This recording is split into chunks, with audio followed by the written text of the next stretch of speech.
Hi, as friends.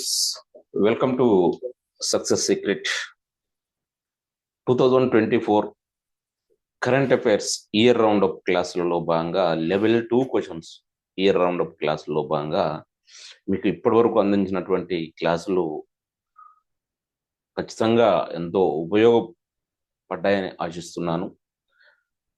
ఇవి ఇంకా వచ్చే క్లాసులు కూడా మున్ముందు వచ్చే క్లాసులు కూడా మీకు ఎంతో ఉపయోగపడతాయి. ఏపీపీఎస్సి, అదేవిధంగా టీజీపీఎస్సి, అదేవిధంగా ఇరు రాష్ట్రాల్లో కూడా ఎస్ఐ కానిస్టేబుల్ వంటి పోటీ పరీక్షలతో పాటు జాతీయ స్థాయిలో నిర్వహించేటువంటి పోటీ పరీక్షలకు కూడా ఇవి ఎంతో ఉపయోగపడతాయి. కాబట్టి ఖచ్చితంగా వీటిని రెగ్యులర్గా ఫాలో అవుతుండండి. మరి అదేవిధంగా మన యూట్యూబ్ ఛానల్ కనుక సక్సెస్ సీక్రెట్ యూట్యూబ్ ఛానల్ కనుక సబ్స్క్రైబ్ చేసుకోకుండా ఉంటే ఖచ్చితంగా సబ్స్క్రైబ్ చేసుకోండి. అదేవిధంగా మీకు ఎప్పటికప్పుడు మేము సక్సెస్ సీక్రెట్ అందించేటువంటి మెటీరియల్ మీకు అందడం కోసం, నోటిఫికేషన్ రావడం కోసం బెల్ ఐకాన్ పై కూడా క్లిక్ చేయండి. అదేవిధంగా ఖచ్చితంగా లైక్ చేయండి, షేర్ చేయండి. మీకు సలహాలు ఏమైనా మీ సలహాలు ఇవ్వాలనుకుంటే ఖచ్చితంగా కామెంట్ రూపంలో కూడా తెలియజేయండి. మరి ఖచ్చితంగా మీ నియర్ అండ్ డియర్ కూడా మన సక్సెస్ సీక్రెట్ లో ఈ విధంగా లెవెల్ 2 క్వశ్చన్స్ అనేటివి అందిస్తున్నారనే విషయాన్ని కూడా తప్పక తెలియజేయడం మర్చిపోకండి. మరి ఓకే, ఈ క్లాస్ లో మనము కొన్ని క్వశ్చన్స్, లెవెల్ 2 క్వశ్చన్స్ చూద్దామండి.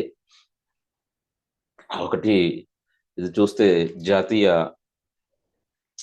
చలనచిత్ర అవార్డులకు సంబంధించినటువంటి క్వశ్చన్. జాతీయ చలనచిత్ర అవార్డులకు సంబంధించి క్రింది ప్రకటనలను పరిగణించండి.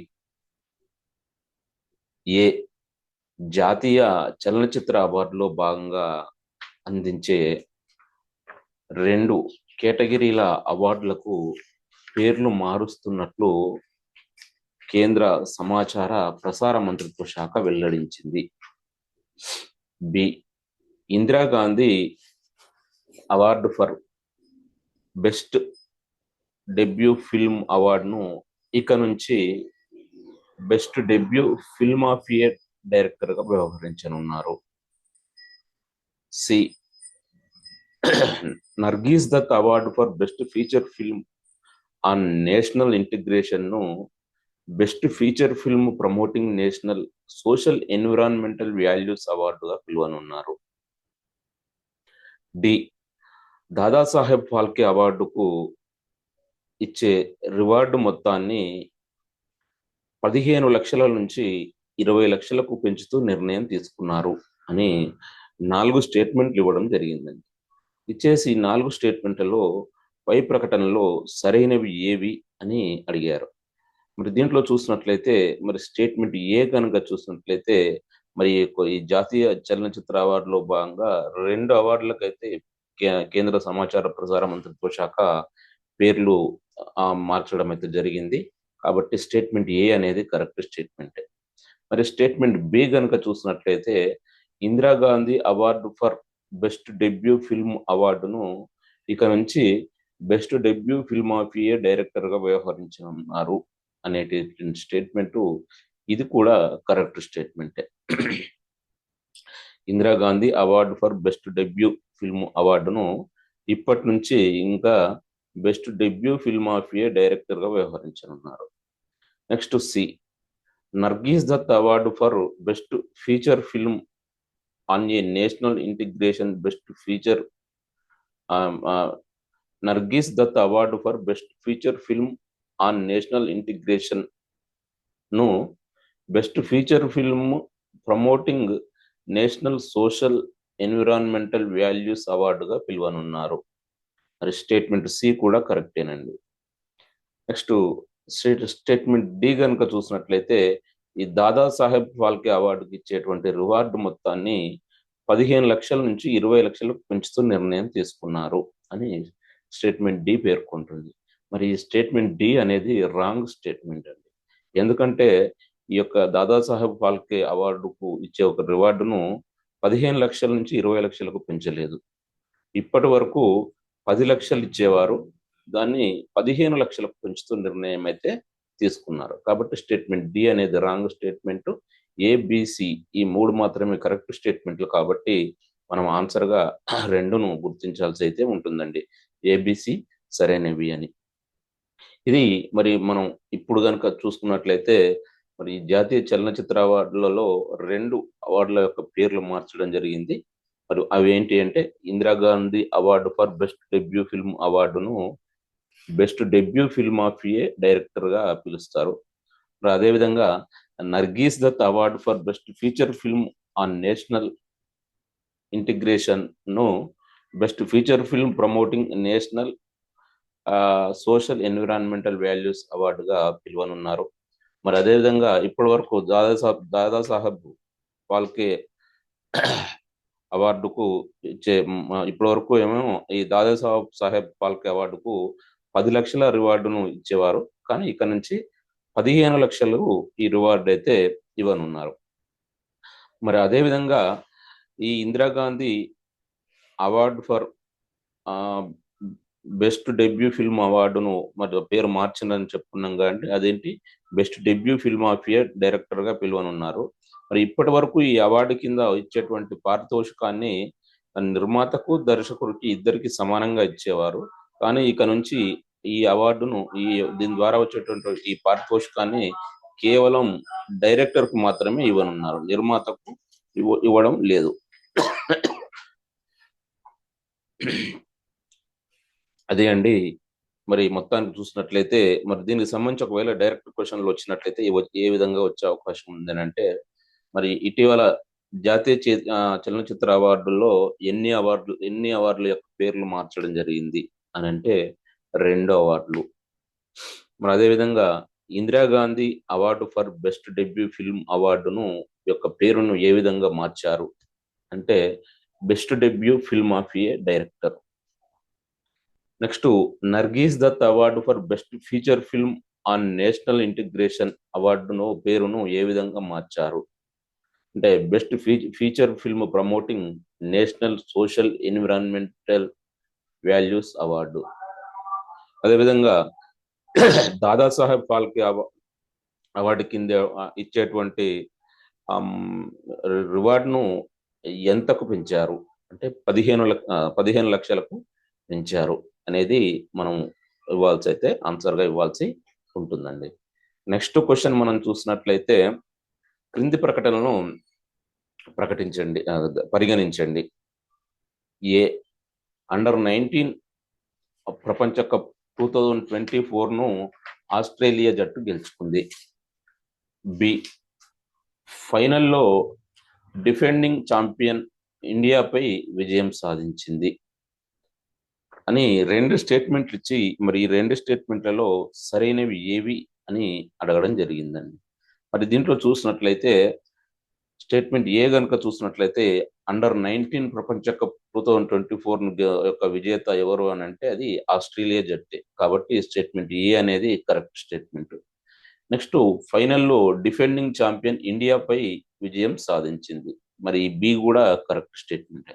రెండింటికి 2 కూడా కరెక్ట్ స్టేట్మెంట్లే కాబట్టి మనం ఆన్సర్గా ఏబి 2 సరైనవి అనేది అయితే ఇవ్వాల్సి ఉంటుందండి. మరి 2024 అండర్-19 ప్రపంచ కప్ విజేత ఏ దేశం అంటే ఆస్ట్రేలియా. మరి ఈ ఆస్ట్రేలియా దేనిపై విజయం సాధించిందంటే ఇండియాపై విజయం సాధించడం అయితే జరిగింది. 2024 ఫిబ్రవరి 11న జరిగినటువంటి ఫైనల్లో మరి ఆస్ట్రేలియా ఇండియాపై విజయం సాధించింది. మరి ఇప్పటి వరకు ఈ ఆస్ట్రేలియా అనేది 4 అండర్-19 ప్రపంచ కప్ టైటిళ్లను కైవసం చేసుకోవడం జరిగింది. అది 1988లో ఒకటిసారి, తర్వాత 2002లో, తర్వాత 2010లో, ఇప్పుడు 2024లో ఈ అండర్-19 ప్రపంచ కప్ను ఆస్ట్రేలియా సాధించుకోవడం అయితే జరిగిందండి. దీంట్లో మెయిన్ గా మనం గుర్తుంచుకోవాల్సింది 2024 అండర్-19 ప్రపంచ కప్ విన్నర్ ఎవరు అంటే ఆస్ట్రేలియా, రన్నర్ అప్ ఎవరంటే ఇండియా. ఇది మనం గుర్తుంచుకోవాల్సి అయితే ఉంటుందండి. నెక్స్ట్ క్రింది ప్రకటనలను పరిగణించండి.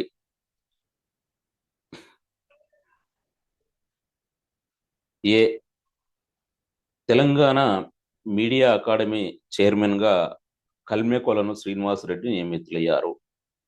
బి శ్రీనివాస్ రెడ్డి 2 ఏళ్ల పాటు ఈ పదవిలో కొనసాగుతారు. శ్రీనివాస్ రెడ్డి నమస్తే తెలంగాణ దినపత్రిక సంపాదకులు. డి. తెలంగాణ మీడియా అకాడమీ తొలి చైర్మన్ టంకశాల అశోక్ అని 4 స్టేట్మెంట్లు ఇచ్చి దీంట్లో పై ప్రకటనలో సరైనవి ఏవి అని క్వశ్చన్ అడగడం అయితే జరిగిందండి. మరి దీంట్లో చూసినట్లయితే మరి మనకు తెలంగాణ మీడియా వీ- మీద అవగాహన ఉన్నట్లయితే మనం వీటికి ఆన్సర్ చేసే అవకాశం అయితే ఉంటుంది. మరి ఇదివరకు అయితే తెలంగాణ ప్రెస్ అకాడమీ అని ఆ, ఆంధ్రప్రదేశ్ ప్రెస్ అకాడమీ అని అనేవారు ఉమ్మడి ఆంధ్రప్రదేశ్ లో ఉన్నప్పుడు. మరి ఇప్పుడు తెలంగాణ రాష్ట్రం ఆ, ఏర్పడిన తర్వాత దాన్ని ఆ తెలంగాణ ప్రెస్ అకాడమీగా కాకుండా తెలంగాణ మీడియా అకాడమీగా పేరైతే మార్చడం జరిగింది. ఈ విషయాన్ని మీరు గమనించాల్సి అయితే ఉంటుంది. ఓకే, మరి స్టేట్మెంట్ ఏ గనుక చూస్తే మరి ఇప్పుడు తెలంగాణ మీడియా అకాడమీ చైర్మన్ గా కల్మేకులం శ్రీనివాస్ రెడ్డి నియమితులయ్యారు అనే యొక్క ఈ స్టేట్మెంట్ ఏ అయితే కరెక్ట్ స్టేట్మెంట్ ఏనండి. స్టే నెక్స్ట్ శ్రీనివాస్ రెడ్డి 2 ఏళ్ల పాటు ఈ పదవిలో కొనసాగుతారు. Yes, statement B also correct. Next C, Srinivas Reddy Namaste Telangana దినపత్రిక సంపాదకులు అంటే సి అనేది wrong statement. Next Telangana media academy తొలి chairman Tankasala Ashok, statement D కూడా రాంగ్ స్టేట్మెంట్. కేవలం ఏ బి ఈ రెండు మాత్రమే కరెక్ట్ స్టేట్మెంట్లు, సిడి రెండు రాంగ్ స్టేట్మెంట్లు కాబట్టి మనం ఆన్సర్ గా ఒకటి గుర్తించాల్సి ఉంటుంది, ఏబి సరైనవి అని. ఓకే, మరి తెలంగాణ మీడియా అకాడమీకి సంబంధించి కనుక మనం చూసినట్లయితే తెలంగాణ రాష్ట్రం ఏర్పడిన తర్వాత తెలంగాణ ప్రెస్ అకాడమీ పేరును తెలంగాణ మీడియా అకాడమీగా మార్చడం అయితే జరిగింది. మరి తెలంగాణ మీడియా అకాడమీగా మార్చిన తర్వాత మరి తెలంగాణ మీడియా అకాడమీ తొలి చైర్మన్ గా అల్లం నారాయణను మరి కేసీఆర్ అప్పుడు ఆ నియమించడం అయితే జరిగింది. మరి అల్లం నారాయణ అప్పటి వరకు కూడా నమస్తే తెలంగాణకు దినపత్రికకు ఎడిటర్ గా ఉండేవారు. మరి వారిని ఆ తెలంగాణ మీడియా అకాడమీ తొలి చైర్మన్ గా నియమించడం అయితే జరిగింది. మరి తర్వాత ఈ అల్లం నారాయణ యొక్క పదవి కాలాన్ని కూడా మరి కేసీఆర్ పొడిగించడం అయితే జరిగింది. మరి ఇప్పుడు కాంగ్రెస్ ప్రభుత్వం, రేవంత్ రెడ్డి ప్రభుత్వం అధికారంలోకి వచ్చిన తర్వాత మరి శ్రీనివాస్ రెడ్డి ఆ ని కల్మెకొలను శ్రీనివాస్ రెడ్డిని మరి ఈ తెలంగాణ మీడియా అకాడమీ చైర్మన్ గా కాంగ్రెస్ ప్రభుత్వం అయితే నియమించడం అయితే జరిగింది. శ్రీనివాస్ రెడ్డి 2 ఏళ్ల పాటు మరి ఈ తెలంగాణ మీడియా అకాడమీ చైర్మన్ గా వ్యవహరించనున్నారు. మరి శ్రీనివాస్ రెడ్డి మరి ఈ నమస్తే తెలంగాణ దినపత్రిక సంపాదకులుగా వ్యవహరించలేదు. ఇతను ఏ పత్రిక అంటే ప్రజాపక్షం, ప్రజాపక్షం అనేటువంటి ఆ పేపర్ కు ఇతను ఎడిటర్ గా వ్యవహరించడం అయితే జరిగింది. మరి తెలంగాణ మీడియా అకాడమీ తొలి చైర్మన్ ఎవరని అంటే అతను టంకశాల అశోక్ కాదు, అల్లం నారాయణ. ఇది మనకు తెలంగాణ మీడియా అకాడమీకి సంబంధించినటువంటి అంశం. ఓకే, ఒకవేళ ఇప్పుడు question Telangana media academy chairman ఎవరు అని కనుక మనకు వచ్చినట్లయితే ఆన్సర్ కల్మెకు శ్రీనివాస్ రెడ్డి. అదేవిధంగా తెలంగాణ మీడియా అకాడమీ తొలి చైర్మన్ ఎవరు అని అంటే అల్లం నారాయణ అనేది మనం గుర్తుంచుకోవాల్సి అయితే ఉంటుంది. నెక్స్ట్ క్వశ్చన్ మనం చూసినట్లయితే క్రింది ప్రకటనలను పరిగణించండి. ఏ, తెలంగాణ రాష్ట్ర ప్రణాళికా సంఘం ఉపాధ్యక్షుడిగా మాజీ మంత్రి డాక్టర్ జిల్లెల చిన్నారెడ్డి నియమితులయ్యారు. బి, చిన్నారెడ్డి మక్తల్ నుంచి 4 సార్లు ఎమ్మెల్యేగా గెలుపొందారు. సి, చిన్నారెడ్డికి ప్రజావాణి కార్యక్రమం పర్యవేక్షణ బాధ్యతలను కూడా అప్పగించారు. డి, కేసీఆర్ ప్రభుత్వ హయాంలో జోగినపల్లి సంతోష్ కుమార్ రాష్ట్ర ప్రణాళికా సంఘం ఉపాధ్యక్షుడిగా ఉన్నారు అని 4 స్టేట్మెంట్లు ఇవ్వడం జరిగింది. మరి ఈ 4 స్టేట్మెంట్లలో సరైనవి ఏవి అనేది క్వశ్చన్ ఇక్కడ అడుగుతున్నారు. మరి దీంట్లో చూసినట్లయితే మరి స్టేట్మెంట్ ఏ గనుక మనం చూసినట్లయితే తెలంగాణ రాష్ట్ర ప్రణాళికా సంఘం ఉపాధ్యక్షుడిగా మాజీ మంత్రి డాక్టర్ జిల్లెల చిన్నారెడ్డి నియమితులయ్యారు అనేటటువంటి స్టేట్మెంట్ ఏ అయితే కరెక్ట్ స్టేట్మెంటే.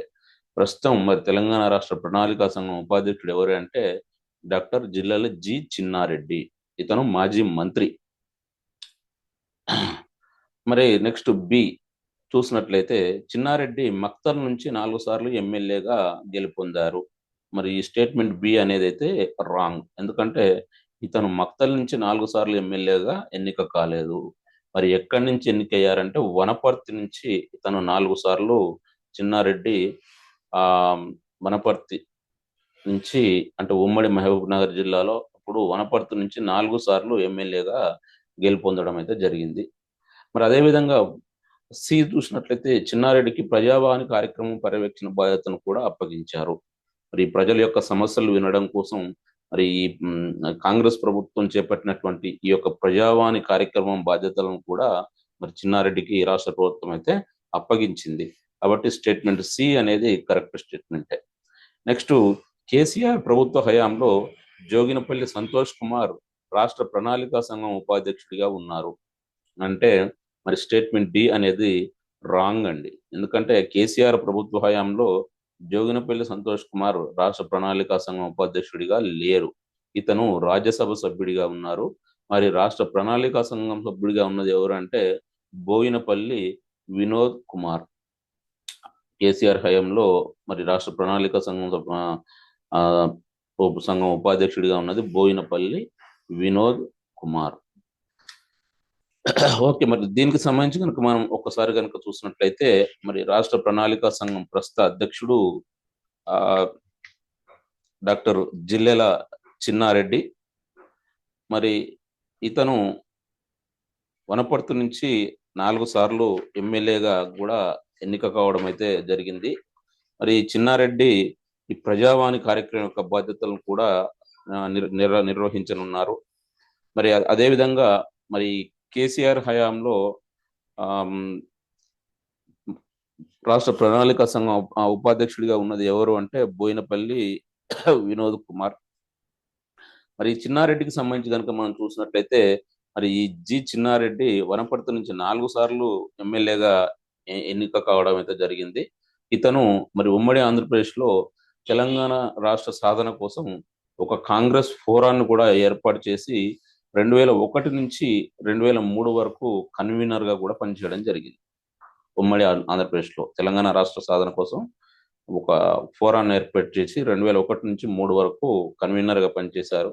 మరి అదేవిధంగా 2007 నుంచి 9 మధ్య కాలంలో మరి ఉమ్మడి ఆంధ్రప్రదేశంలో 2007 నుంచి 9 మరి ఈ మధ్య కాలంలో ఈ 2 ఏళ్ల పాటు ఉమ్మడి ఆంధ్రప్రదేశ్ లో మరి రాష్ట్ర గ్రామీణాభివృద్ధి మంత్రిగా కూడా మరి చిన్నారెడ్డి పనిచేయడం అయితే జరిగింది.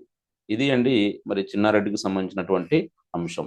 మరి దీనికి సంబంధించి ఒకవేళ మనకు డైరెక్ట్ క్వశ్చన్ వచ్చినట్లయితే ఏ విధంగా వచ్చే అవకాశం ఉందంటే తెలంగాణ రాష్ట్ర ప్రణాళికా సంఘం ఉపాధ్యక్షుడు ఎవరు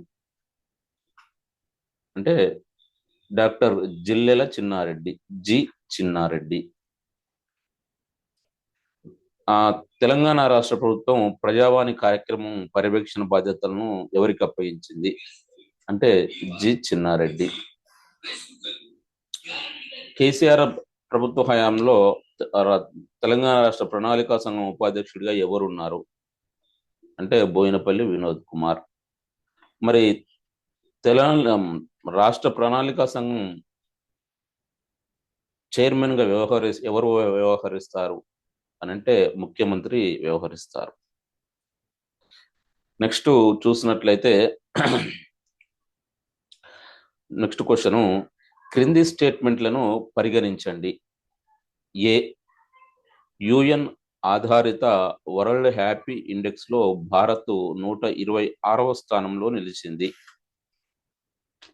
బి, యుఎన్ ఆధారిత వరల్డ్ హ్యాపీనెస్ ఇండెక్స్ లో డెన్మార్క్ మొదటి స్థానంలో నిలిచింది. సి, 6 సార్లుగా డెన్మార్క్ మొదటి స్థానంలో నిలుస్తోంది అని 3 స్టేట్మెంట్లు ఇచ్చి మరి వీటిలో సరైనవి ఏవి అని అడగడం అయితే జరుగుతుంది. మరి దీంట్లో చూసినట్లయితే మరి యుఎన్ ఆధారిత వరల్డ్ హ్యాపీనెస్ ఇండెక్స్ లో భారత్ 126వ స్థానంలో నిలిచింది అనే స్టేట్మెంట్ కరెక్ట్ స్టేట్మెంట్. భారత్ 126వ స్థానంలో world happiness UN world happiness index లో భారత్ 126వ స్థానంలో నిలిచింది. మరి అదేవిధంగా మరి ఇదే యుఎన్ వరల్డ్ హ్యాపీనెస్ ఇండెక్స్ లో మరి మొదటి స్థానంలో ఏది నిలిచింది అని కనుక చూస్తే డెన్మార్క్ ఫస్ట్ ప్లేస్ లో వినడం అయితే జరిగింది. మరి ఈ యుఎన్ వరల్డ్ హ్యాపీనెస్ ఇండెక్స్ లో డెన్మార్క్ మొదటి స్థానంలో నిలవడము ఇది 6 సార్లు అని సి పేర్కొంటుంది. కానీ సి అనే స్టేట్మెంట్ రాంగ్. ఎందుకంటే డెన్మార్క్ ఈ వరల్డ్ హ్యాపీనెస్ ఇండెక్స్ లో ఫస్ట్ ప్లేస్ లో నిలవడం ఇది 7 సార్లు, 7 టైమ్స్. మరి డెన్మార్క్ ఈ వరల్డ్ హ్యాపీనెస్ ఇండెక్స్ లో ప్రథమ స్థానంలో అయితే నిలిచింది. మరి దీనికి కనుక చూసినట్లయితే మరి యుఎన్ వరల్డ్ హ్యాపీనెస్ ఇండెక్స్ లో ప్రథమ స్థానంలో ఉన్న దేశం ఏమో డెన్మార్క్, ఫస్ట్ ప్లేస్ డెన్మార్క్. మరి భారత ర్యాంకు కనుక చూసినట్లయితే 126. ఈ జాబితాల విషయంలో కనుక మనం చూసినట్లయితే మెయిన్ గా గుర్తుంచుకోవాల్సింది ఫస్ట్ ప్లేస్ లో ఉన్నటువంటి దేశం ఏది, దాంట్లో మన ఇండియా యొక్క ర్యాంక్ ఎంత అనేటివి. ఈ రెండు కనుక మీరు గుర్తుంచుకున్నట్లయితే మీకు ఈ ర్యాంకుల విషయంలో క్వశ్చన్స్ వచ్చినట్లయితే చాలా ఈజీగా మీరు ఆన్సర్ అయితే చేసే అవకాశం ఉంటుంది. ఆ జాబితాలో ఫస్ట్ ఉన్నటువంటి దేశం ఏది, ఒకవేళ అవకాశం ఉంటే చివరి స్థానంలో ఉన్న దేశాన్ని కూడా గమనించుకోవచ్చు. అదేవిధంగా మన ఇండియా యొక్క ర్యాంక్ ఎంత అనేది మీరు ఎక్కువగా గుర్తుంచుకుంటే ఎంతో మార్క్స్ అయితే స్కోర్ చేయవచ్చు. మరి దీంట్లో సి అనేది రాంగ్ స్టేట్మెంట్, మరి ఏబి రెండు కరెక్ట్ స్టేట్మెంట్ కాబట్టి మనం ఆన్సర్ గా 1ని గుర్తించాల్సి ఉంటుందండి, ఏబి సరైనవి అని. నెక్స్ట్ క్వశ్చన్ మనం చూసినట్లయితే క్రింది స్టేట్మెంట్లను పరిగణించండి. ఏ, ఐక్యరాజ్య సమితి మానవాభివృద్ధి సూచి 2022లో భారత్ 134వ ర్యాంకు సాధించింది. బి, ఈ సూచీలో డెన్మార్క్ మొదటి స్థానంలో నిలిచింది. సి, న్యూయార్క్ కేంద్రంగా పనిచేస్తున్న యుఎన్డిపి ఈ సూచీని విడుదల చేసింది అని 3 స్టేట్మెంట్లు ఇచ్చి మరి పై ప్రకటనలో సరైనవి ఏవి అని అడగడం అయితే జరిగిందండి.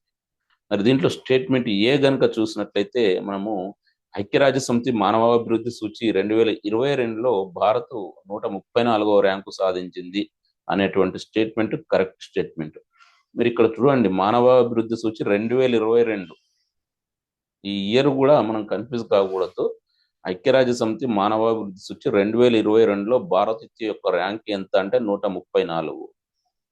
మరి నెక్స్ట్ ఇది స్టేట్మెంట్ ఏ అనేది కరెక్ట్ స్టేట్మెంటే. మరి స్టేట్మెంట్ బి గనుక చూసినట్లయితే ఈ సూచీలో డెన్మార్క్ మొదటి స్థానంలో నిలిచింది అనేది అంటుంది. మరి ఈ స్టేట్మెంట్ బి అనేది రాంగ్. ఎందుకంటే ఈ సూచీలో డెన్మార్క్ అనేది ఫస్ట్ ప్లేస్ లో నిలవలేదు. మరి ఫస్ట్ ప్లేస్ లో ఉన్నటువంటి దేశం ఏది అంటే స్విట్జర్లాండ్. మరి ఈ ఐక్యరాజ్య సమితి మానవాభివృద్ధి సూచి 2022లో ఫస్ట్ ప్లేస్ లో నిలిచింది. కాబట్టి బి అనేది wrong statement. Next C, New York కేంద్రంగా పనిచేస్తున్న యుఎన్డిపి ఈ సూచిని విడుదల చేసింది. ఎస్, ఇది సి అనేది స్టేట్మెంట్ కరెక్టే. ఐక్యరాజ్య సమితి మానవాభివృద్ధి సూచిని విడుదల చేసింది ఏ సంస్థ అంటే యుఎన్డిపి, అంటే యునైటెడ్ నేషన్స్ డెవలప్మెంట్ ప్రోగ్రామ్. దీని యొక్క హెడ్ క్వార్టర్స్ న్యూయార్క్ లో ఉంది. దీంట్లో ఏసీ మాత్రమే కరెక్ట్ స్టేట్మెంట్లు, బి ఒకటి రాంగ్ స్టేట్మెంట్. కాబట్టి మనం ఆన్సర్ గా ఏసీ సరైనవి అని 3ను ఆన్సర్ గా ఇవ్వాల్సి అయితే ఉంటుందండి. మరి దీనికి సంబంధించి కనుక చూసినట్లయితే మరి ఐక్యరాజ్య సమితి మానవాభివృద్ధి సూచి 2022లో ఫస్ట్ ప్లేస్ లో ఉన్నది ఏది అంటే స్విట్జర్లాండ్. మరి మన భారత్ యొక్క ర్యాంక్ ఎంత అంటే 134. India rank 134. ఓకే, దీంట్లో మాకు ఒకవేళ క్వశ్చన్స్ వచ్చినట్లయితే ఐక్యరాజ్య సమితి మానవ సూచి 2022లో భారత్ యొక్క ర్యాంక్ ఎంత అంటే 134.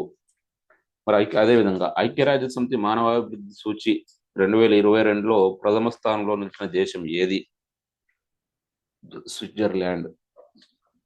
ఐక్యరాజ్య సమితి మానవాభివృద్ధి సూచిని విడుదల చేసేటువంటి సంస్థ ఏది అంటే యుఎన్డిపి.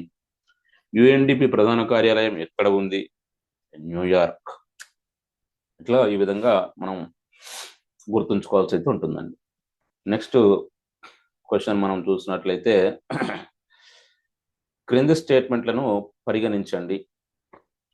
ఏ పౌరసత్వ సవరణ చట్టం 2019ని దేశవ్యాప్తంగా అమల్లోకి తీసుకొచ్చినట్లు కేంద్ర ప్రభుత్వం 2024 మార్చి 11న నోటిఫికేషన్ జారీ చేసింది.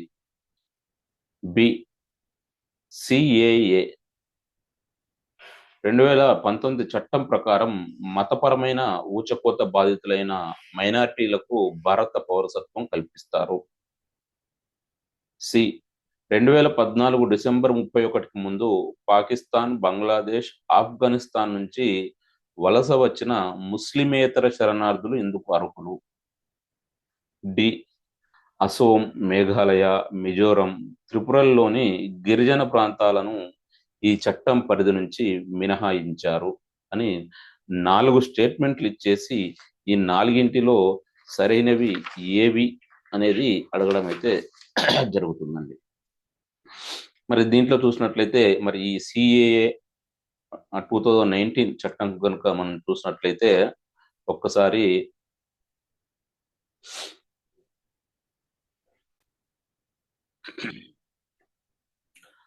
భారత పౌరసత్వ చట్టం 2019 అంటే CAA citizen amendment act. CAA అంటే సిటిజన్ అమెండ్మెంట్ యాక్ట్, పౌరసత్వ సవరణ చట్టంను దేశవ్యాప్తంగా అమల్లోకి తీసుకొచ్చినట్లు కేంద్ర ప్రభుత్వం 2024 మార్చి 11న నోటిఫికేషన్ జారీ చేసింది అనేటువంటి స్టేట్మెంట్ ఇది కరెక్ట్ స్టేట్మెంటే. నెక్స్ట్ సిఏఏ 2019 చట్టం ప్రకారం మతపరమైన ఊచకోత బాధితులైన మైనారిటీలకు భారత పౌరసత్వం కల్పిస్తారు. స్టేట్మెంట్ బి కూడా కరెక్ట్. నెక్స్ట్ సి 2014 డిసెంబర్ 31కి ముందు పాకిస్తాన్, బంగ్లాదేశ్, ఆఫ్ఘనిస్తాన్ నుంచి వలస వచ్చిన ముస్లిమేతర శరణార్థులు ఇందుకు అర్హులు అనేటువంటిది సి. సి కూడా కరెక్ట్ స్టేట్మెంటే. నెక్స్ట్ డి అసోం, మేఘాలయ, మిజోరం, త్రిపురల్లోని గిరిజన ప్రాంతాలను ఈ చట్టం పరిధి నుంచి మినహాయించారు. D also correct statement. దీంట్లో 4గింటికి 4 కూడా కరెక్ట్ స్టేట్మెంట్లు కాబట్టి మనం ఆన్సర్గా అన్ని సరైనవి అనేది ఇవ్వాల్సి ఉంటుంది. మరి ఈ సిఏఏ 2019 చట్టం సంబంధించి కనుక మనం చెప్పుకుంటే సిటిజన్ అమెండ్మెంట్ యాక్ట్, పౌరసత్వ సవరణ చట్టం 2019. పౌరసత్వ సవరణ చట్టం 2019 ఇది దేశవ్యాప్తంగా అమల్లోకి వచ్చినట్లు కేంద్ర ప్రభుత్వం అయితే 2024 మార్చి 11న నోటిఫికేషన్ అయితే జారీ చేసింది. మరి ఈ సిఏఏ 2019 చట్ట ప్రకారము ఈ మతపరమైనటువంటి ఇబ్బందులు ఎదుర్కొన్నటువంటి మైనారిటీలకు భారత పౌరసత్వం అయితే కల్పిస్తారు. అది కూడా 2014 డిసెంబర్ 31కి ముందు, 2014 డిసెంబర్ 31కి ముందు పాకిస్తాన్, బంగ్లాదేశ్, ఆఫ్ఘనిస్తాన్ ఈ 3 దేశాల నుంచి వలస వచ్చినటువంటి ముస్లిమేతర శరణార్థులు ఇందుకు అర్హులు. చూడండి ఇక్కడ గమనించండి. 2014 డిసెంబర్ 31కి ముందు పాకిస్తాన్, బంగ్లాదేశ్, ఆఫ్ఘనిస్తాన్ ఈ దేశాల నుంచి ఇండియాకు వలస వచ్చినటువంటి ముస్లిమేతర శరణార్థులు మరి ఈ సిఏఏ చట్టం కింద చట్టానికి అర్హులు అయితే అవుతారు. మరి అదేవిధంగా మరి ఈ చట్టం నుంచి అసోం, అదేవిధంగా మేఘాలయ, మిజోరం, త్రిపుర ఈ 4 రాష్ట్రాల్లో ఉన్నటువంటి గిరిజన ప్రాంతాలను ఈ చట్టం పరిధి నుంచి మినహాయించడం అయితే జరిగిందండి. అసోం, మేఘాలయ, మిజోరాం, త్రిపుర ఈ 4 రాష్ట్రాలను ఈ సిఏఏ 2019 చట్టం నుంచి మినహాయించారు. మరొక్కసారి ఈ సిఏఏ 2019 అంటే సిటిజన్ అమెండ్మెంట్ యాక్ట్, పౌరసత్వ సవరణ చట్టం 2019 గురించి కనుక మనం చెప్పుకున్నట్లయితే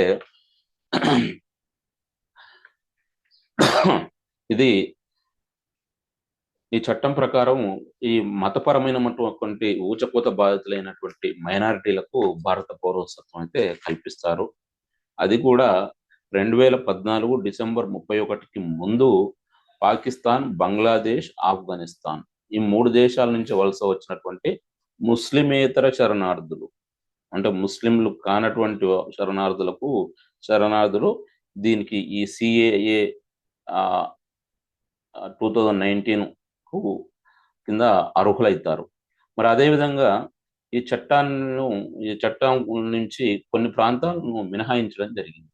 అది ఏంటి అంటే అసోం, మేఘాలయ, మిజోరం, త్రిపుర, ఈ ఈ 4 రాష్ట్రాల్లో ఉన్నటువంటి కొన్ని గిరిజన ప్రాంతాలను ఈ పరిధి నుంచి మినహాయించడం అయితే ఈ పౌరసత్వ సవరణ చట్టం 2019 నుంచి పరిధి నుంచి మినహాయించడం అయితే జరిగిందండి. ఇది మరి మొత్తానికి మనం చూసుకున్నట్లయితే సిఏఏ 2019 చట్ట ప్రకారం ఏ దేశాల నుంచి వచ్చిన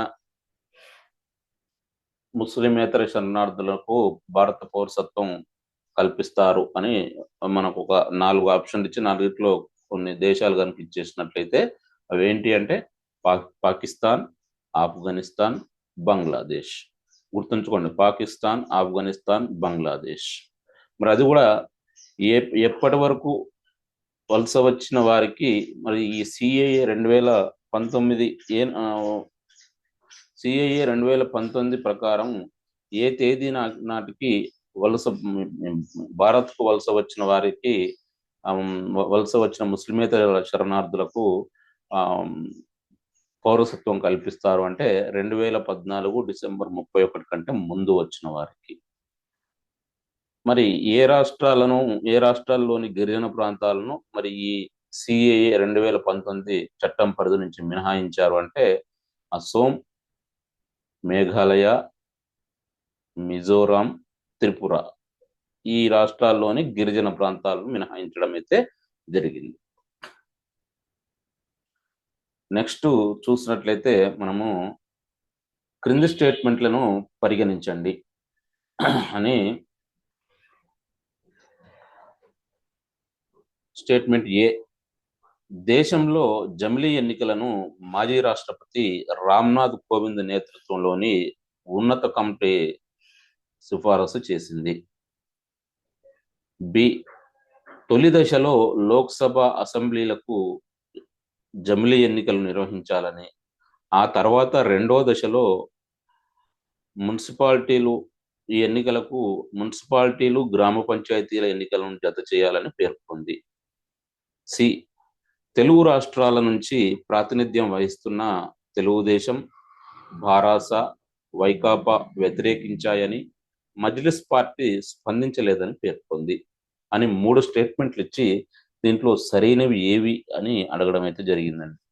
మరి దీంట్లో మనం చూసినట్లయితే మరి జమిలీ ఎన్నికల కోసం అయితే మరి మాజీ రాష్ట్రపతి రామ్నాథ్ కోవింద్ నేతృత్వంలో కమిటీని అయితే వేయడం జరిగింది కేంద్ర ప్రభుత్వం.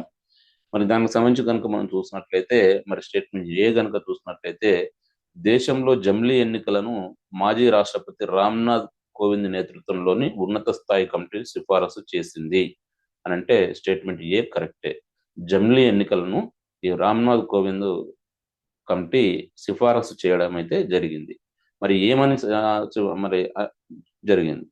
మరి స్టేట్మెంట్ బి కనుక చూస్తే మరి అసలు ఏమని సిఫారసు చేసింది అనేది కూడా మనకు, మరి ఈ కమిటీ ఏంటి, కమిటీ చేసినటువంటి సిఫారసులు ఏంటి అని కూడా మనకు పూర్తిగా అవగాహన ఉంటేనే మరి ఈ కమిటీకి వివిధ పార్టీలు తమ అభిప్రాయాన్ని వెల్లడించడం జరిగింది.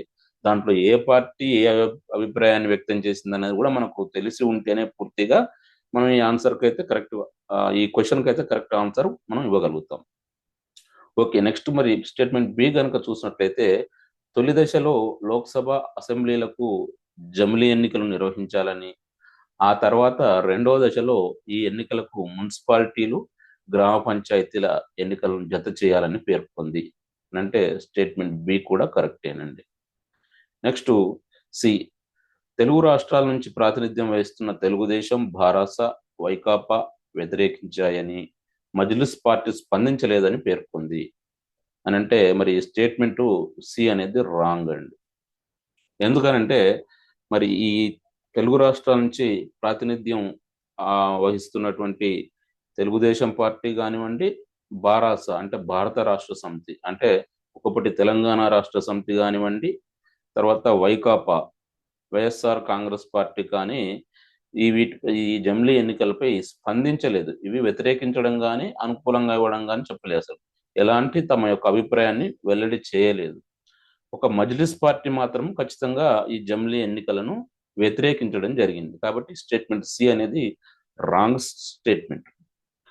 మరి దీంట్లో కనుక మనం చూసినట్లయితే ఈ జమిలీ ఎన్నికలకు సంబంధించి మరి మొత్తం ఒకటేసారి ఎన్నికలు నిర్వహించాలని దాని మీద ఒక సిఫారసు చేయడం కోసం, అంతా అధ్యయనం చేసి చేయడం కోసం కేంద్ర ప్రభుత్వం అయితే మాజీ రాష్ట్రపతి రామ్నాథ్ కోవింద్ నేతృత్వంలో ఒక కమిటీని అయితే వేయడం జరిగింది. ఈ కమిటీ మరి జమిలీ ఎన్నికలు నిర్వహించాలనే సిఫారసు చేయడం జరిగింది.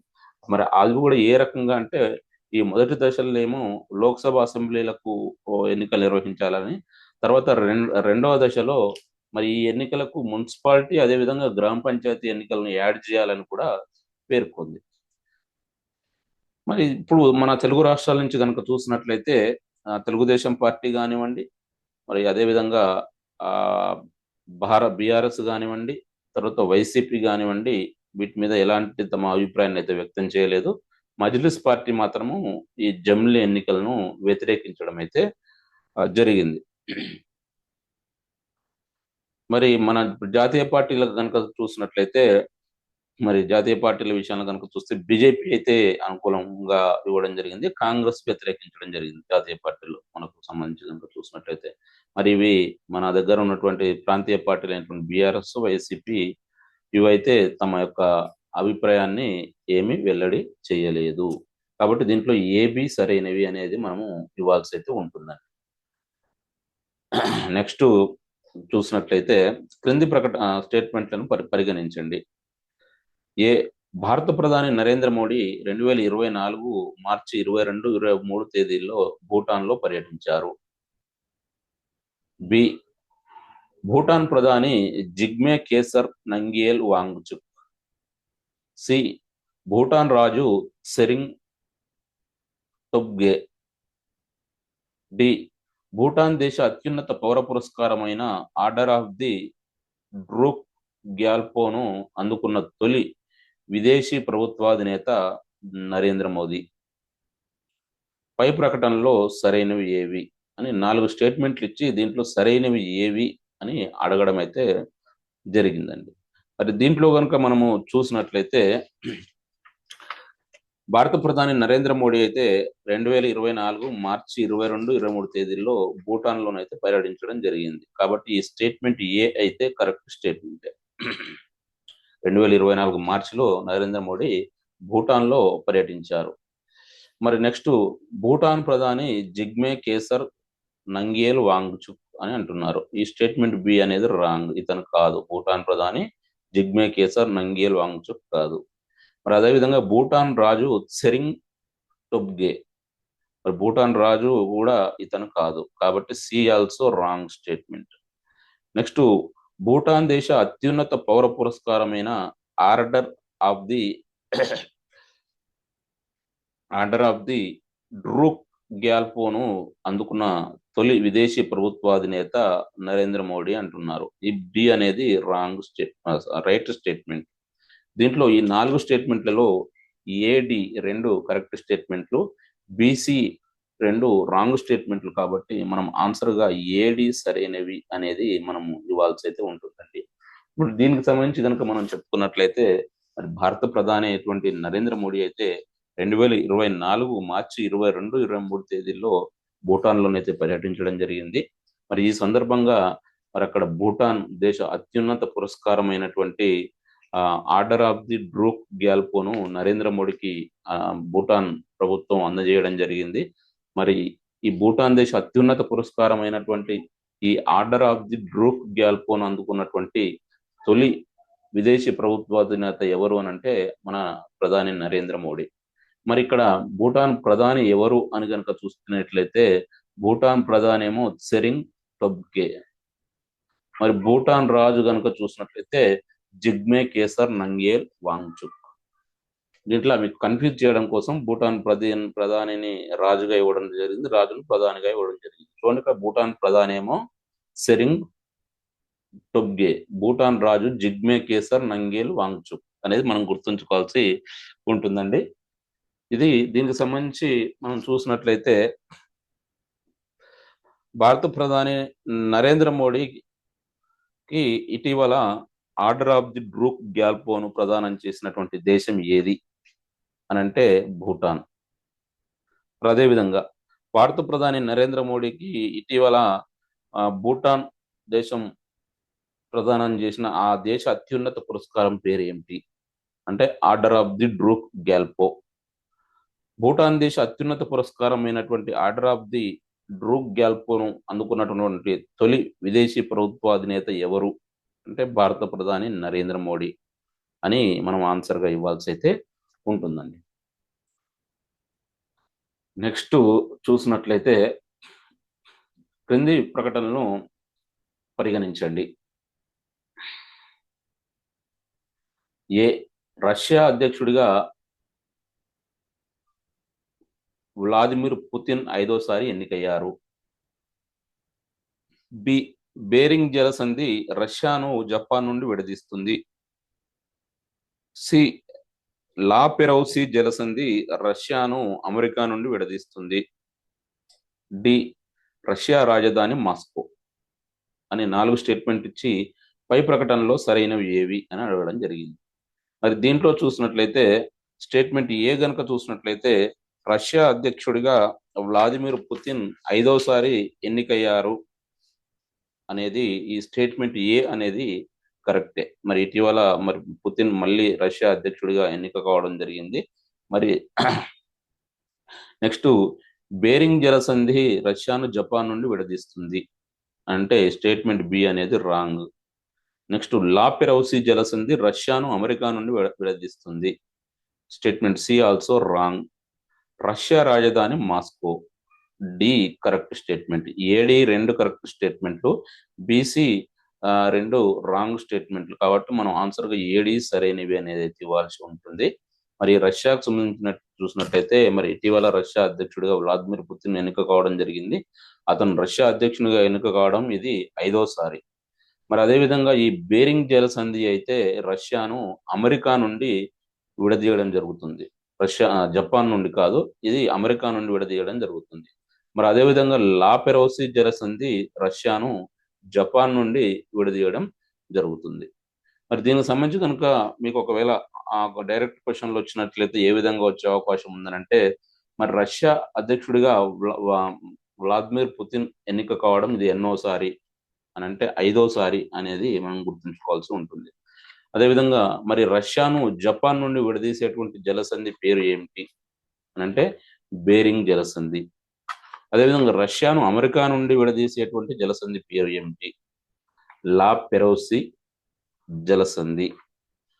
నెక్స్ట్ ఒకవేళ చూసినట్లయితే బేరింగ్ జలసంధి ఈ 2 రాష్ట్రాలను విడదీస్తుంది అని ఒక 2 రాష్ట్రాలను 4 ఆప్షన్లుగా ఇవ్వడం జరుగుతుంది. Russia Japan. లా పెరౌసి జలసంధి ఈ 2 రాష్ట్రాలను విడదీస్తుంది రష్యా అమెరికా అని ఈ విధంగా మనం ఆన్సర్ అయితే ఇవ్వాల్సి ఉంటుందండి. నెక్స్ట్ క్వశ్చన్ మనం చూసినట్లయితే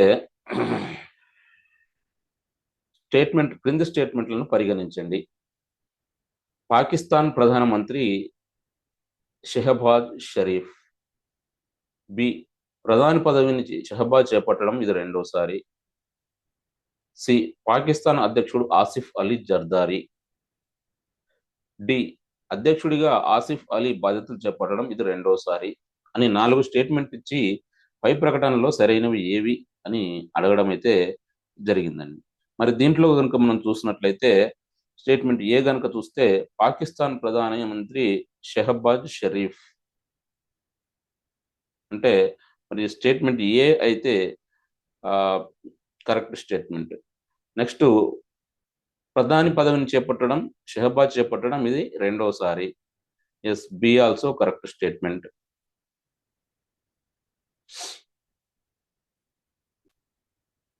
నెక్స్ట్ పాకిస్తాన్ అధ్యక్షుడు Asif Ali Zardari. C also correct statement. అధ్యక్షుడిగా ఆసిఫ్ అలీ బాధ్యతలు చేపట్టడం ఇది 2వసారి. డి కూడా కరెక్ట్ స్టేట్మెంట్. దీంట్లో అన్నింటికి అన్ని కరెక్ట్ స్టేట్మెంట్లు కాబట్టి మనం ఆన్సర్గా అన్ని సరైనవైన ఇవ్వాల్సి ఉంటుంది. పాకిస్తాన్ ప్రధానమంత్రి ఎవరండి షెహబాజ్ షరీఫ్. పాకిస్తాన్ అధ్యక్షుడు ఆసిఫ్ అలీ జర్దారి. వీరిద్దరు కూడా పాకిస్తాన్ ప్రధాని కానివ్వండి, పాకిస్తాన్ అధ్యక్షుడు కానివ్వండి బాధ్యతలు చేపట్టడం ఇది ఇద్దరికి కూడా సెకండ్ టైమే. నెక్స్ట్ క్వశ్చన్ మనం చూసినట్లయితే క్రింది స్టేట్మెంట్లను పరిగణించండి. ఏ, మహిళలు చిన్నారుల భద్రత కోసం ట్రావెల్ సేఫ్ పేరిట తెలంగాణ మహిళా భద్రత విభాగం అందుబాటులోకి తెచ్చిన సేవల్ని సీఎం రేవంత్ రెడ్డి 2024 మార్చి 12న ఆవిష్కరించారు. బి, ఫోన్ ద్వారా 100 లేదా 112 నంబర్కు ఫోన్ చేసిన అనంతరం ఐవీఆర్ ఆప్షన్ ద్వారా 8 నంబర్ను ఎంపిక చేసుకొని టీ సేఫ్ సేవల్ని పొందొచ్చు అని అడిగిండు. ఇచ్చి 2 స్టేట్మెంట్ ఇచ్చి దీంట్లో సరైనవి ఏవి అని అడగడం జరిగింది. మరి దీంట్లో చూసినట్లయితే ఈ మహిళలు చిన్నారుల భద్రత కోసం ఈ ట్రావెల్ సేఫ్ పేరిట మరి ఈ తెలంగాణ మహిళా భద్రతా విభాగం అయితే కొన్ని సేవలను అందుబాటులోకి తేవడం జరిగింది. వీటిని సీఎం రేవంత్ రెడ్డి 2024 మార్చి 12న ఆవిష్కరించారు. దాని పేరు ఏంటి అంటే ట్రావెల్ సేఫ్. మరి దీన్ని ఈ సేవల్ని ఎలా ఉపయోగించుకోవాలంటే ఫోన్ ద్వారా 100 లేదా 112 నంబర్కు ఫోన్ చేసిన అనంతరం ఈ ఐవీఆర్ ఆప్షన్ ద్వారా 8 నంబర్ని ఎంపిక చేసుకొని ఈ టీ సేఫ్ సేవల్ని పొందవచ్చు. కాబట్టి దీంట్లో రెండు కూడా సరైనవే. మరి దీంట్లో ఒకవేళ మీకు డైరెక్ట్ క్వశ్చన్స్ వచ్చినట్లయితే ఏ విధంగా వచ్చే అవకాశం ఉందంటే మహిళలు చిన్నారుల భద్రత కోసం తెలంగాణ రాష్ట్ర ప్రభుత్వము అందుబాటులోకి తెచ్చినటువంటి సేవల పేరు ఏమిటి అంటే ట్రావెల్ సేఫ్. ఈ ట్రావెల్ సేఫ్ ద్వారా మరి ఫోన్ ద్వారా ఏ నంబర్కు ఫోన్ చేయాల్సినటువంటి అవసరం ఉంటుంది అని అంటే 100 కానీ 112 కానీ చేసి దీన్ని ఐవీఆర్ ఆప్షన్ ద్వారా 8 నంబర్ను ఎంపిక చేసుకొని ఈ టీ సేఫ్ ట్రావెల్ సేఫ్ అనే సేవల్ని పొందవచ్చు. నెక్స్ట్ క్వశ్చన్ మనం చూసినట్లయితే బిఎస్ఎఫ్ లో మొట్టమొదటి మహిళా స్నైపర్గా హిమాచల్ ప్రదేశ్ కు చెందిన సుమన్ కుమారి చరిత్ర సృష్టించారు. బి, మాటు వేసి దూరం నుంచే శత్రువుపైకి గురి తప్పకుండా కాల్పులు జరిపే వారిని స్నైపర్లుగా పేర్కొంటారు అని 2 స్టేట్మెంట్లు ఇవ్వడం జరిగింది. మరి ఈ 2 స్టేట్మెంట్లలో సరైనవి ఏవి అనేది మనకు అడగడం అయితే జరుగుతుందండి. మరి దీంట్లో కనుక మనం చూసినట్లయితే స్టేట్మెంట్ ఏ అయితే బిఎస్ఎఫ్ లో బోర్డర్ సెక్యూరిటీ ఫోర్స్ లో మొట్టమొదటి మహిళా స్నైపర్ గా సుమన్ కుమారి అయితే జాయిన్ కావడం జరిగింది. మరి ఆమె చరిత్ర సృష్టించడం జరిగింది. మరి ఈ సుమన్ కుమారి ఏ రాష్ట్రానికి చెందిన వారంటే ఈమె హిమాచల్ ప్రదేశ్ కు చెందినటువంటి ఈమె స్వరాష్ట్రం హిమాచల్ ప్రదేశ్. మరి ఈ సుమన్ కుమారి ఈ బిఎస్ఎఫ్ లోనే మొట్టమొదటి మహిళా స్నైపర్. మరి ఈ స్నైపర్లు అని ఎవరిని అంటారు అంటే మాటు వేసి దూరం నుంచే శత్రువుపైకి గురి తప్పకుండా కాల్పులు జరిపే వారిని స్నైపర్లు అని అంటారు. మరి మనం కాబట్టి 2 కరెక్ట్ కాబట్టి 2 సరైనవి అని మనం ఆన్సర్ గుర్తించాల్సి అయితే ఉంటుందండి.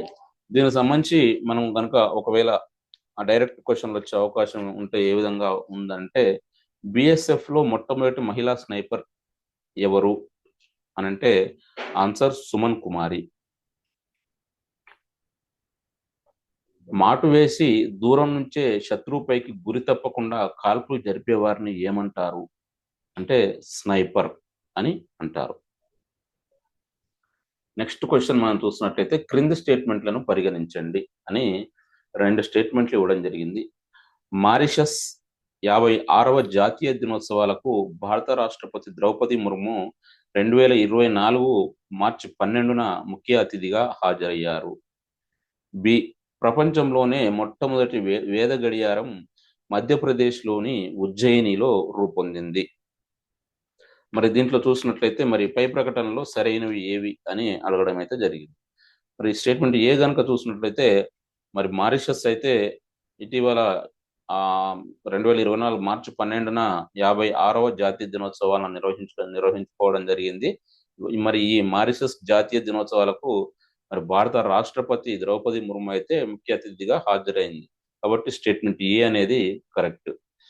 నెక్స్ట్ స్టేట్మెంట్ బి కనుక చూసినట్టయితే ప్రపంచంలోనే మొట్టమొదటి వేద గడియారం మధ్యప్రదేశ్లోని ఉజ్జయిన్లో రూపొందింది అనేటువంటి స్టేట్మెంట్ బి కూడా కరెక్ట్ స్టేట్మెంటే. రెండింటికి రెండు కరెక్ట్ కాబట్టి ఆన్సర్గా మనం 3ను గుర్తించాల్సి ఉంటుందండి. 2 సరైనవి అని.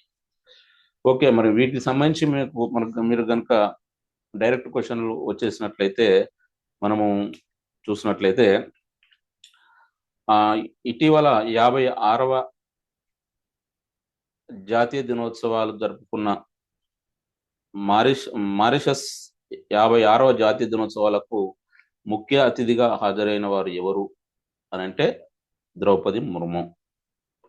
నెక్స్ట్ భారత రాష్ట్రపతి ద్రౌపది ముర్ము 2024 మార్చి 12న ఏ దేశ 56వ జాతీయ దినోత్సవాలకు ముఖ్య అతిథిగా హాజరైంది అంటే మారిషస్.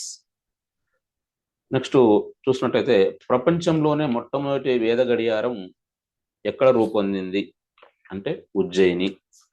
నెక్స్ట్ ప్రపంచంలోనే మొట్టమొదటి వేద గడియారం భారత్లోని ఏ రాష్ట్రంలో రూపొందింది అంటే మధ్యప్రదేశ్ అని మనం ఆన్సర్గా ఇవ్వాల్సి ఉంటుందండి. నెక్స్ట్ క్వశ్చన్ కనుక చూసినట్లయితే క్రింది ప్రకటనలను పరిగణించండి. ఏ అబార్షన్ను రాజ్యాంగ హక్కుగా గుర్తించిన మొదటి దేశం ఫ్రాన్స్.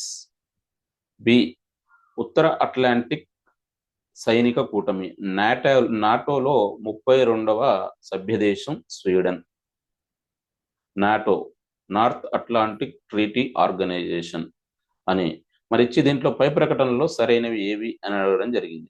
మరి స్టేట్మెంట్ ఏ గనుక చూసినట్లయితే మరి అబార్షన్ను రాజ్యాంగ హక్కుగా గుర్తించిన మొదటి దేశం ఫ్రాన్స్ అంటే ఈ statement A correct statement. Next statement B గనుక చూసినట్లయితే NATO north Atlantic treaty organization ఉత్తర అట్లాంటిక్ సైనిక కూటమిలో 32వ సభ్య దేశం స్వీడన్ అని పేర్కొంటున్నారు. స్టేట్మెంట్ బి కూడా కరెక్ట్ స్టేట్మెంటే. రెండింటికి రెండు కరెక్ట్ స్టేట్మెంట్ కాబట్టి మనం ఆన్సర్గా 2 సరైనవి అనేది ఇవ్వాల్సి ఉంటుంది. దీనికి సంబంధించి మనం కనుక చూసినట్లయితే మరి అబార్షన్ను రాజ్యాంగ హక్కుగా గుర్తించిన మొదటి దేశం ఏది అని అంటే ఏ దేశం అండి? ఫ్రాన్స్. అబార్షన్ను రాజ్యాంగ హక్కుగా గుర్తించినటువంటి మొదటి దేశం ఫ్రాన్స్. మరి అదేవిధంగా నాటోలో 32వ సభ్య దేశం ఏది అని అంటే Sweden. NATO north Atlantic treaty Organization, దీన్నే తెలుగులో ఉత్తర అట్లాంటిక్ సైనిక కూటమి అని అంటారు. ఇది అండి ఈ వీడియోలో మీకు అందించినటువంటి లెవెల్ 2 క్వశ్చన్స్. మరి మరికొన్ని క్వశ్చన్స్ తో మరొక వీడియోతో మళ్ళీ మీ ముందుకు వస్తాను. రెగ్యులర్గా సక్సెస్ సీక్రెట్ తో మరి మీరు టచ్ లో ఉండండి. మీ ఫ్రెండ్స్ అందరూ కూడా షేర్ చేయండి. మన యాప్ను కూడా ఇన్స్టాల్ చేసుకోండి. దాంట్లో ఉన్నటువంటి కరెంట్ అఫైర్స్ ఇతర సబ్జెక్టులు అన్నింటి యొక్క టెస్టులు కూడా మీకు అందుబాటులో ఉన్నాయి. వాటిని ప్రాక్టీస్ చేయండి. కేవలం 99 రూపీస్కే మరి కరెంట్ అఫైర్స్ యొక్క టెస్టులు మాక్ టెస్టులు మీకు అందుబాటులో ఉంచడం జరిగింది. కాబట్టి కొన్ని ఫస్ట్ ఫ్రీ టెస్ట్ కూడా డెమో టెస్ట్ కూడా ఫ్రీగా అందుబాటులో ఉంచడం జరిగింది. వాటిని ప్రాక్టీస్ చేసుకొని మీకు నచ్చితేనే మరి ఆ కోర్సును కరెంట్ అఫైర్స్ కోర్సును 99 కేవలం 99 రూపాయలకి అందించడం జరుగుతుంది. కాబట్టి తప్పక మీరు వాటిని పర్చేజ్ చేసి సక్సెస్ సీక్రెట్ కు సహకరిస్తారని ఆశిస్తూ ఇదే విధంగా మరిన్ని వీడియోలు చేయడం కోసం మీరు మరింత మాకు అండదండలు అందిస్తారని ఆశిస్తూ మరో వీడియోతో మళ్ళీ కలుద్దాం. Thank you. Best of luck.